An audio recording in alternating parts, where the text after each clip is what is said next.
Part of me thinks that Tom pretty much hit it on the nail. So thanks, Tom, for that children's moment. I'll read the whole scripture that he referred to from the prophet Isaiah. It's chapter 9, and it's verses 2 through 7. The people who walked in darkness have seen a great light. Those who lived in a land of deep darkness, on them light has shined. You have multiplied the nation, you have increased its joy. They rejoice before you as with joy at the harvest, as people exult when dividing plunder. For the yoke of their burden and the bar across their shoulders, the rod of their oppressor you have broken, as on the day of Midian. For all the boots of the tramping warriors and all the garments rolled in blood shall be burned as fuel for the fire, for a child has been born for us, a son given to us. Authority rests upon his shoulders, and he is named Wonderful Counselor, Mighty God, Everlasting Father, Prince of Peace. His authority shall grow continually, and there shall be endless peace for the throne of David and his kingdom.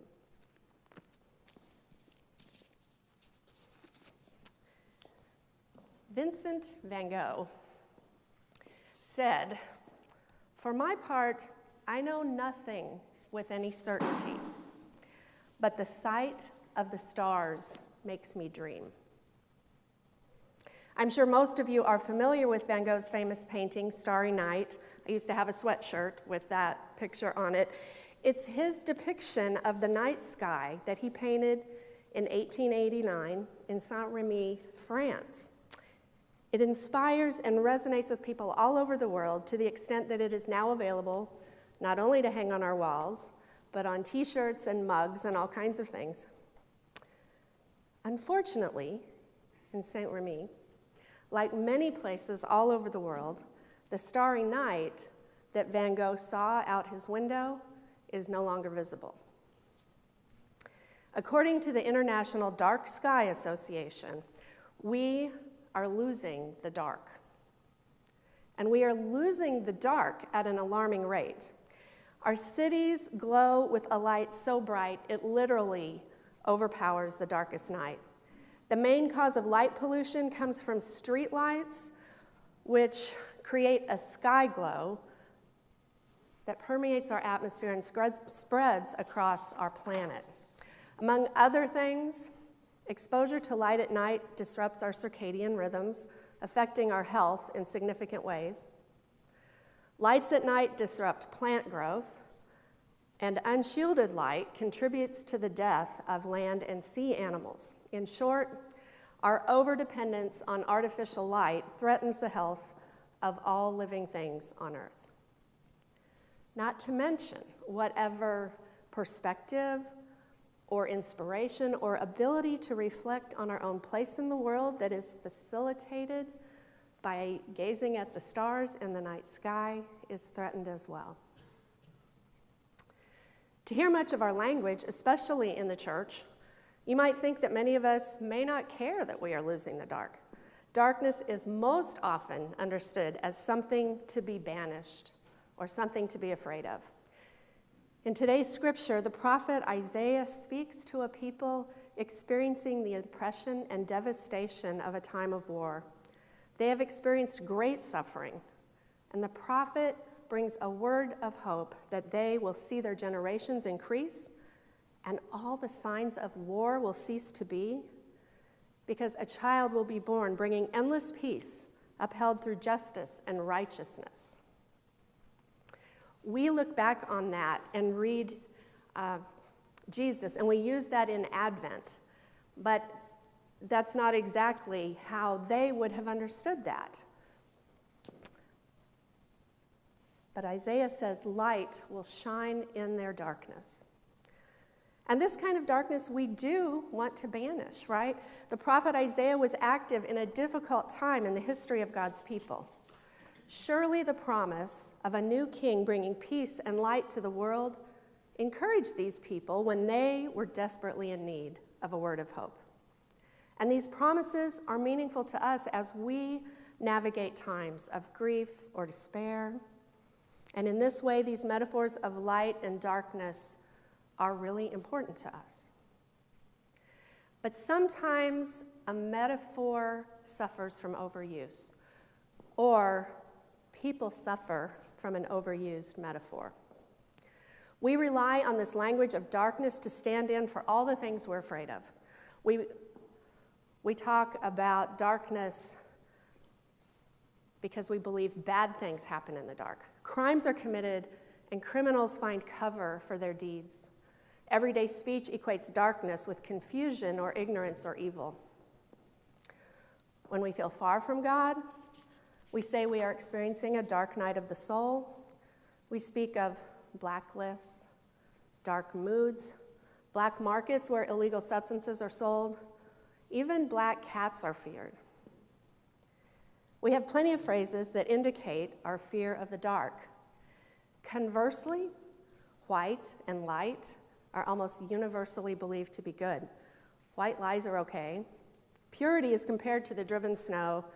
Good guys wear white, and of course, bad guys wear black. Not surprisingly, the overemphasis on these negative connotations of darkness and blackness leads to the internalization that dark or black is bad and light or white is good. As we strive to be anti-racist, to be sensitive to and aware of our language, it is not a leap at all to see how this characterization of dark and light, black and white contributes to the insidious ways systemic racism permeates our society. The overemphasis of this kind of language becomes one more way our culture supports racist assumptions and stereotypes. This doesn't mean we must completely throw out the ways these metaphors of light and darkness have been meaningful to us. But it does call us to examine our use of these words. We try to avoid binary thinking in other areas because we know these kinds of overgeneralizations limit our imaginations. They cause us to jump to conclusions. They can even affect our treatment of others. Regarding most topics, we understand this. We know that there are a spectrum of possibilities that can be true at the same time. We have come to understand sexuality and gender as fluid or on a spectrum. We have expanded our images of God beyond traditional images of a male deity. When we've experienced tough political news, we still know that not all Republicans or not all Democrats are whatever. I'll just let you mentally insert your favorite judgments there. So we should know that not all light is good and not all darkness is bad. Our scriptures actually present a more balanced perspective of darkness and light, if we're looking for it. In many places, we find that God speaks out of the darkness. In the very beginning, darkness covered the face of the deep, and God was there, and God's voice brought the whole of creation into being. God created the day and the night. God set the moon and the stars in place to rule the night sky. And when we read our stories, we know that God said all of that was good. When Moses ascended Mount Sinai and received the Ten Commandments, the book of Exodus tells us that Moses drew near to the thick darkness where God was. Psalm 97 says, "Clouds and thick darkness are all around God. Righteousness and justice are the foundation of God's throne." Or consider how God's messengers often come in the night. Jacob receives assurance of God's presence and blessing in his dream of a ladder going to heaven. God spoke to Jacob's son Joseph in his dreams his whole life with both positive and negative consequences. God's voice called to Samuel in his sleep with a message for all of Israel. In the New Testament, another Joseph is visited in a dream by an angel encouraging him to take Mary as his wife. Angels appeared to the shepherds on a hillside during the night as they cared for their sheep. And the darkness of that night made visible the star that they followed to the place where Jesus lay. Likewise, wise men may not have realized they had a journey to take were it not for the darkness of night and the star that appeared to spark their imaginations and their curiosity. Poets have always reminded us of the blessings of the dark. Rilke says, "I love the dark hours of my being, for they deepen my senses. From them, I've come to know that I have room for a second life, timeless and wide." Darkness is where a child ready to be born has been nurtured for 9 months, where seeds sprout in the ground and begin their growth. At the end of the day, darkness brings relief from the heat, protection from the blinding sun, respite from backbreaking labor, permission to rest. Darkness provides cover and protection for a fleeing refugee, and darkness can bring relief. Sometimes light can be too piercing. It can be too harsh, leaving us feeling exposed. In times of grief, for instance, darkness may bring comfort and safety, holding things that are as of yet too painful to contemplate in our vulnerability. The darkness of winter brings beauty, brings a change in our rhythms, an invitation to be still, to hunker down, to keep vigil by the fireplace. Henry David Thoreau said, "If by watching all day and all night I may detect some trace of the ineffable, then will it not be worth the while to watch?" It occurs to me that we can actually speak more clearly at times by setting aside the metaphor. What we refer to as dark times might be better described more specifically as times of war or grief or confusion or heartbreak. Light might be better described as clarity or joy or peace or comfort. In more specific language, the light we are waiting for in Advent is our hope in God's promises of justice for the marginalized and peace and wholeness, shalom, for the whole of creation.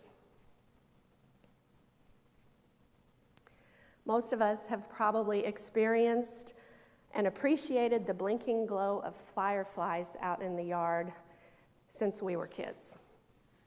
What's truly amazing is if you've had the opportunity to view a swarm, or what I Googled and found out some people call a sparkle of fireflies, which is like thousands of fireflies in the sky.